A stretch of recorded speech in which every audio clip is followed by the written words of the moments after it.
السلام علیکم ناظرین۔ حضرت علی رضی اللہ عنہ نے فرمایا، اے لوگو، رمضان کا انتظار کرنا اور استقبال کرنا مومن کی نشانیوں میں سے سب سے عظیم اور بڑی نشانی ہے۔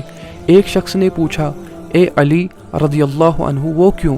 تو حضرت علی رضی اللہ عنہ نے فرمایا، کیونکہ رمضان کا چاند اللہ کی طرف سے انسانوں کے لیے رحمت کا اعلان ہوتا ہے۔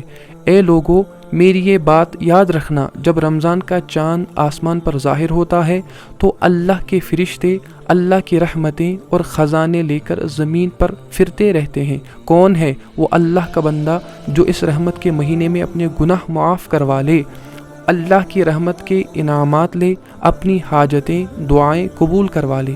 اے لوگو، جب بھی رمضان کا چاند دیکھو تو 21 مرتبہ سورہ فاتحہ پڑھ کر اپنی وہ دعائیں اللہ سے مانگنا جو تم اپنے لیے چاہتے ہو، کیونکہ اس وقت اللہ انسانوں کی ساری دعائیں فوراً قبول کر لیتا ہے۔ تو لوگوں نے پوچھا، اے علی، اگر انسان کی نگاہیں چاند پر نہ پڑیں، یعنی ہم چاند نہ دیکھیں تو کیا کریں؟ تو حضرت علی رضی اللہ عنہ نے فرمایا، جب رمضان کے ظاہر ہونے کی خبر سنو تو اس وقت فوراً یہ عمل کر کے اللہ سے اپنے لیے دعا مانگ لو، انشاءاللہ تمہاری ہر دعا قبول ہوگی۔